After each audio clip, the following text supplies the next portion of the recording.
Bonjour, c'est Thomas de ZW France. Je viens vous présenter un nouveau tuto concernant la création de variables et de configuration de pièces dans ZW3D.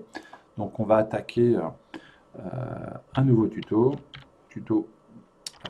config. Et contrairement à nos habitudes, avant de commencer notre pièce, on va venir créer des variables sur lesquelles qu'on va pouvoir associer à notre dessin et qu'on va pouvoir, comment dirais-je, faire justement varier. Donc on va créer une pièce cylindrique, donc on va créer une variable de diamètre qu'on va mettre pour l'instant à 200. On va ensuite créer une variable diamètre de perçage, c'est le diamètre sur lequel se trouveront nos perçages, donc on va mettre 180. On va vouloir agir aussi sur l'épaisseur de la pièce.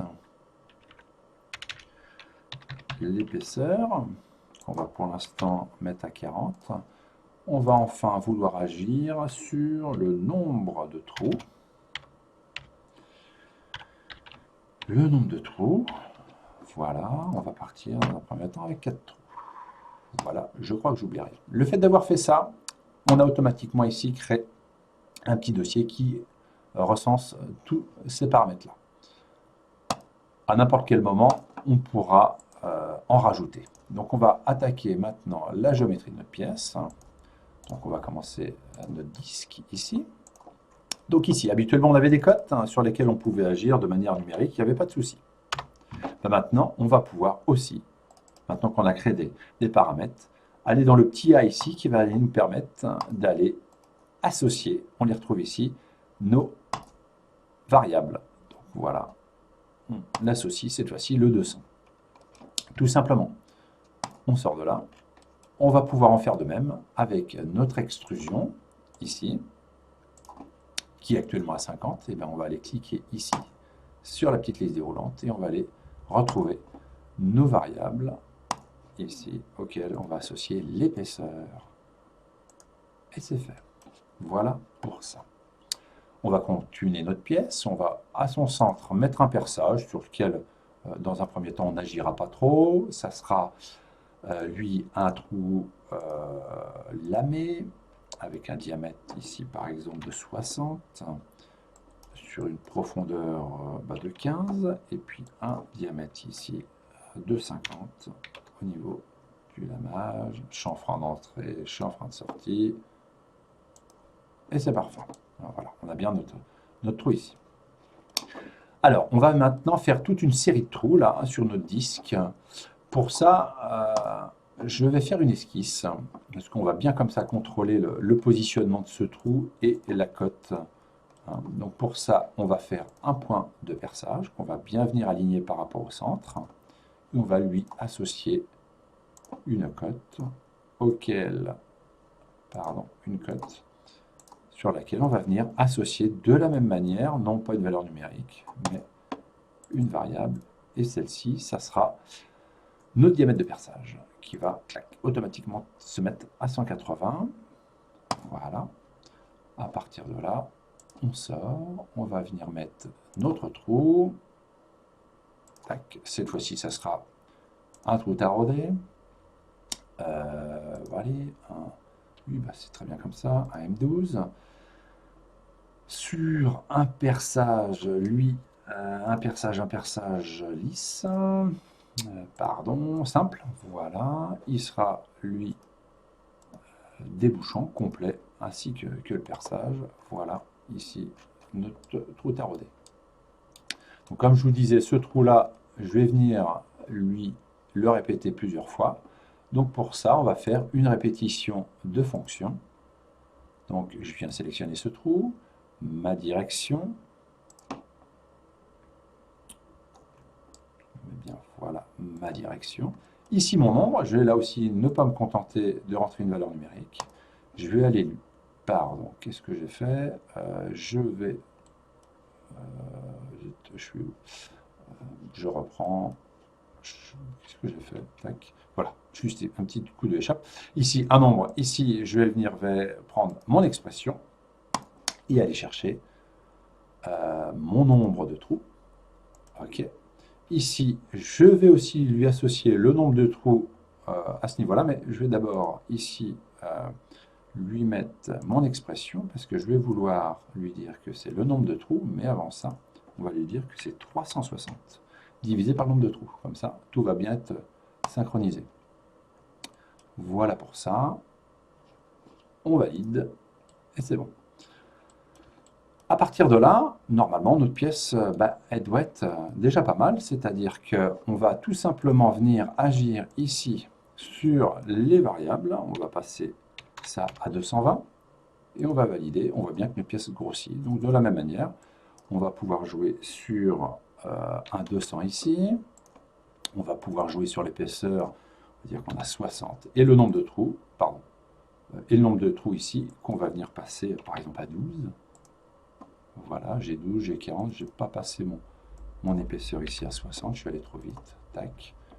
Je régénère là-haut la pièce. Automatiquement, j'ai tous mes trous. Donc ça, c'est le premier niveau.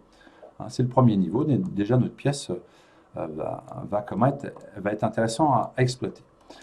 Par contre, si on se restreint à ça, on ne va pas pouvoir jouer sur l'affichage des fonctions. C'est-à-dire que je vais pouvoir très bien avoir un modèle avec des trous, sans trous, éventuellement avec d'autres usinages. Donc c'est pour ça qu'on va venir créer une nouvelle esquisse sur laquelle on ne va pas agir au niveau dimensionnel, mais seulement au niveau affichage. Donc pour ça, je vais venir dessiner ma petite rainure ici. Voilà. Je viens finir mon contour à ce niveau-là.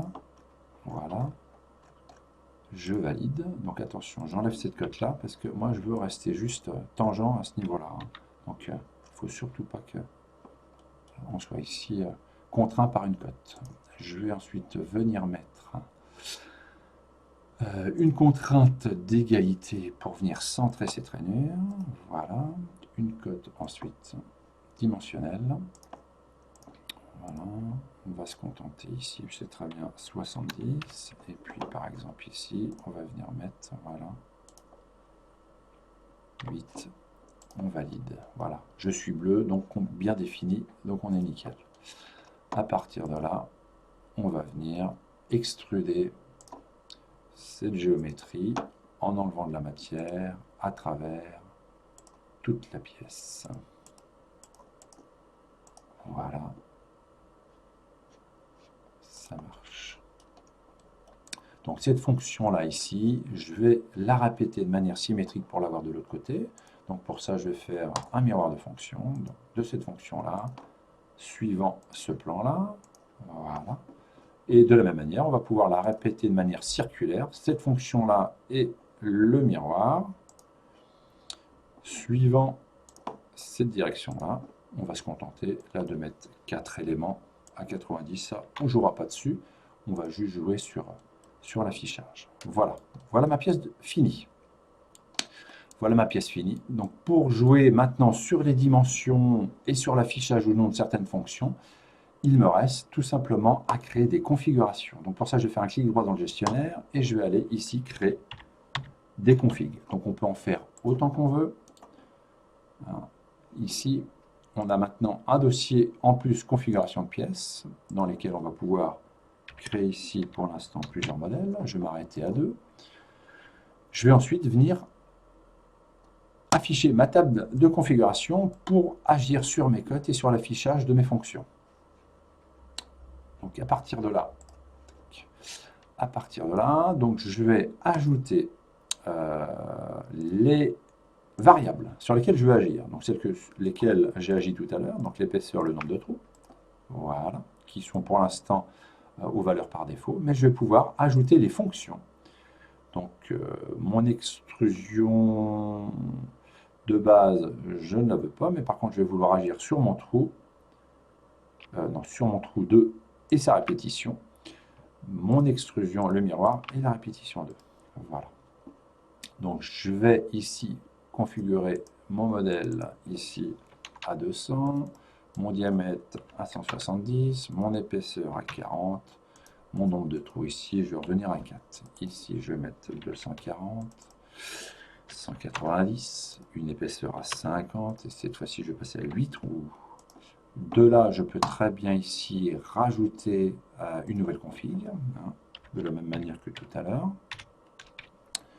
Voilà, et ici on va augmenter encore, 260, 220, on va passer cette fois-ci, je ne sais pas moi, à 75, on va passer à 10 trous, et ensuite on va venir cocher les fonctions qu'on veut voir ou ne pas voir. Donc le premier modèle, modèle 1, finalement je veux tout avoir, hein, donc je ne vais rien cocher. Mon deuxième modèle, je vais le vouloir sans les trous et les répétitions. Mon troisième modèle, cette fois-ci, je ne vais pas vouloir voir mes rainures. On pourrait très bien imaginer éventuellement le premier modèle, lui, qui contient, qui n'a pas la deuxième répétition, c'est-à-dire je n'aurai que 2 rainures. On va voir ce que ça va donner. Voilà.